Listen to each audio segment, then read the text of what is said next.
nous nous sentons toujours errés. Savez-vous pourquoi? Parce que nous n'attendons rien des personnes. Attendre fait toujours mal. Les problèmes ne sont pas éternels. Ils ont toujours une solution. La seule chose qui n'a pas de remède, c'est la mort.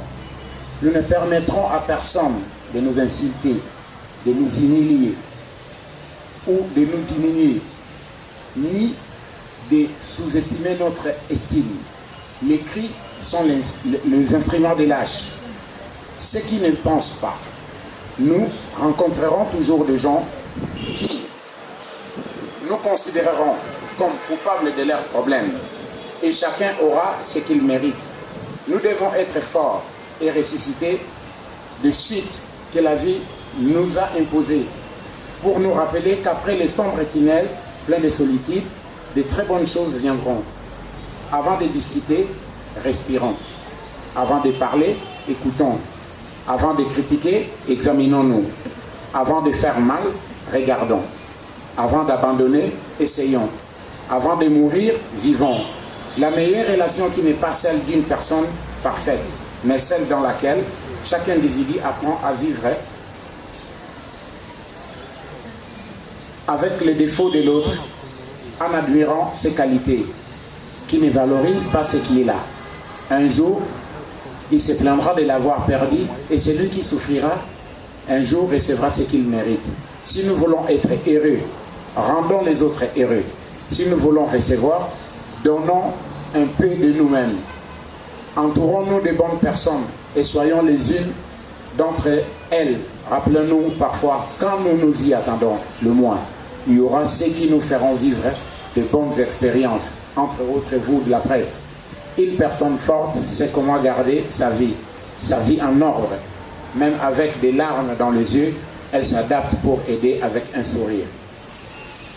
Nous sommes bons, nous croyons, et nous savons que votre soutien, votre apport fera de nous des très bons.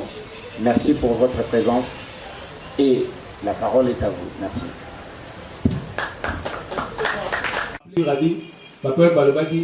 Master na ici la rapport na bapaya mais pour na baye ya bowe natanga somono bezini kutano bitete bien difficile ndenge kaka akoka lobi soki obetilize mona na viva et comme ya viva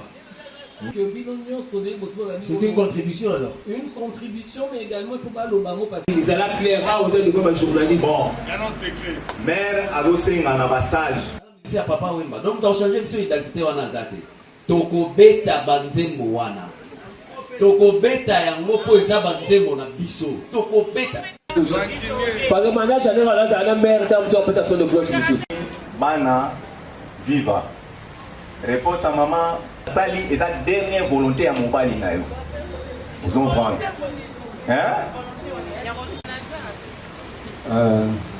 côté wana na ko répondre à moi nakenda 3 fois komona pati pacheko na 3 fois wana tokutana na ye arasira ngai apesa ngai bakonyane ngai alors porte ezali close pour l'instant partout bazali awa bango nde totravaille na bango po topesa mizika na ndenge tokompite lelo na 21e siècle na makambo ekomoyo na biso ya bareseaux sociaux na muzika na victoire na seki nzembo te mais na viva la musique na avec chance après ma pesa na chance à entendre nzembo na album Bazonkio et puis na défendre que album Somo trop Qui sont là au pouvoir, c'est à eux de mieux faire pour que ceux qui 6 mois et coquille l'élection est y.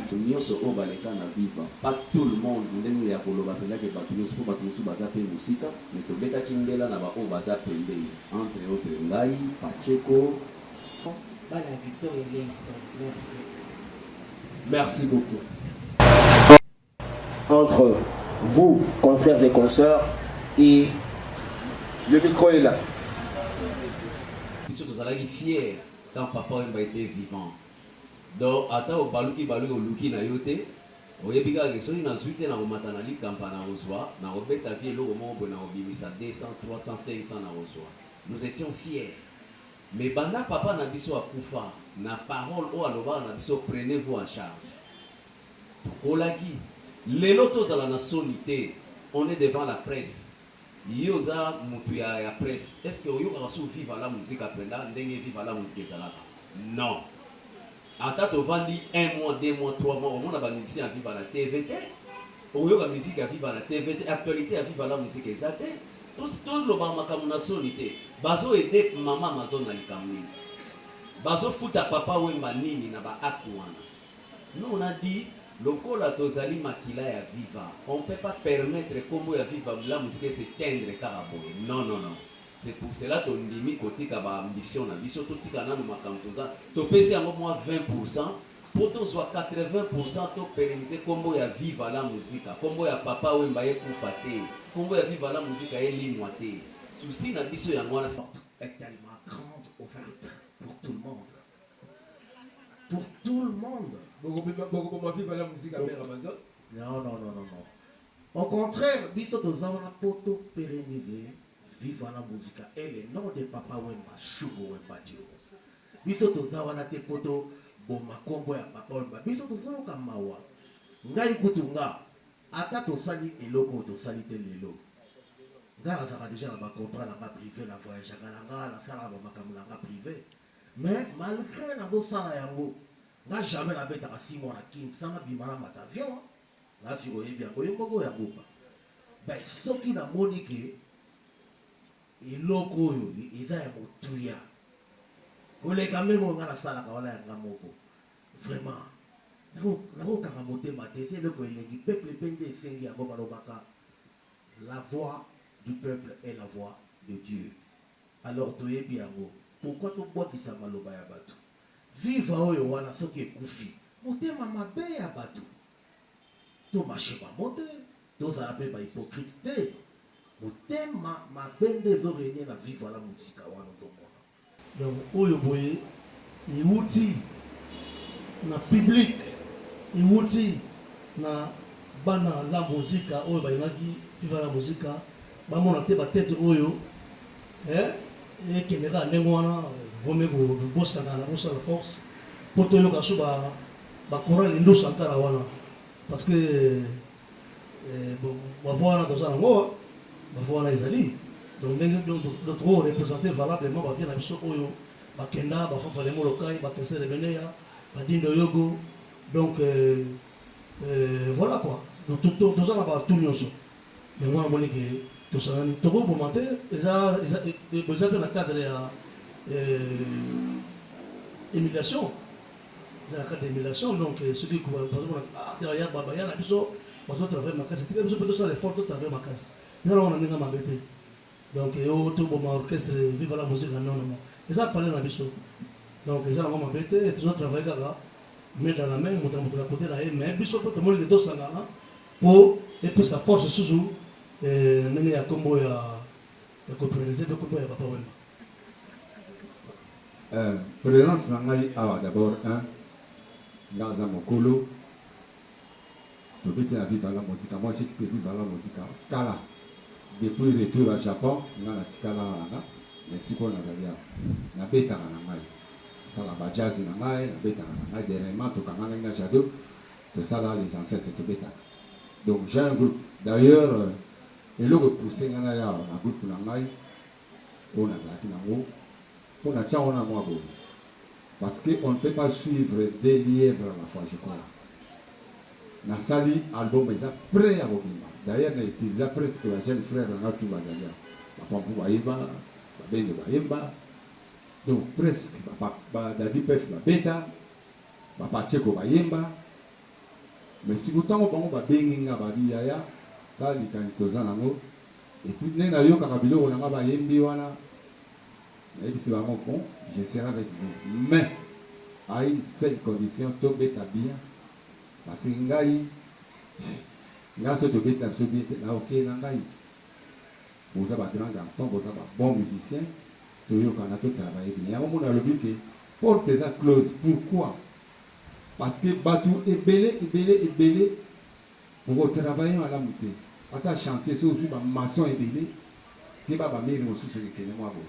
nakenda 3 fois komona pati pacheko na 3 fois wana tokutana na ye arasira ngai apesa ngai accord de principe na yeke nazana bino. À chaque fois tu vas au la réunion, première réunion tu tenala zay na njili. Na solo la na ye alobi ya ku kozwa ngai comme ça tu ensemble. Le même dimanche wana na tongo na bengi oh na mozala disposer te papa nanga aza hospitalisé, il faut na kende na fa na l'hôpital. On a dit bon problème y a dit. Deuxième séance, il fallait tout ça la photo, oyo, il fallait tout bimisa la presse, la tuba mona. Tout soit un rendez-vous chez Simplice Awundu, na Flat Hotel Simplice, na Kasavu na kwa India wana na Kambela. Aye ba yi programme wana, to zela yi, photographe aye.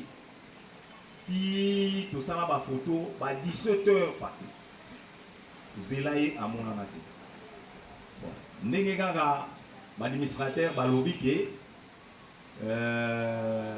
la porte est ouverte, la porte est close, mais hier on a appelé ça accord de principe naé.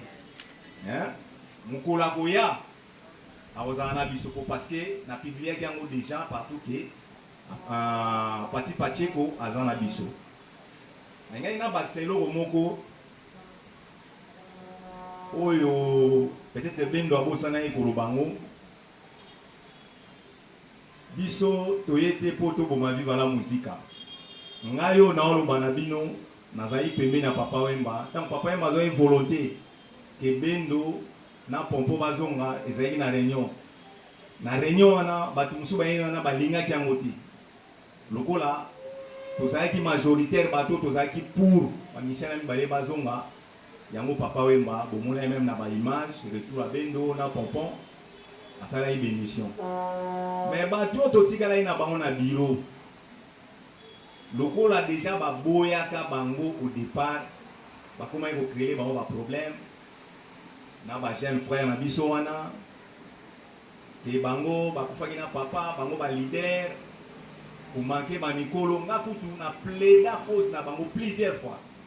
Merci bendo pour répondre bango te baza à niveau na ote pour répondre bango te si nandenge 6 ans après yo kozwa idée oyo grâce ya voyage ko tosali na Angola batu basengi biso soki ko sali lo moko pona papa Wemba pona pérenniser mémoire na ye yango wana na koloba na presse lelo biso tozo salaka dernière volonté ya papa Wemba yango tofandi so orchestre oyo bana viva tuyo wana te pona koboma viva la musica eza ndako na biso mais lokola bolingo eza te kuna yango wana omoni bana viva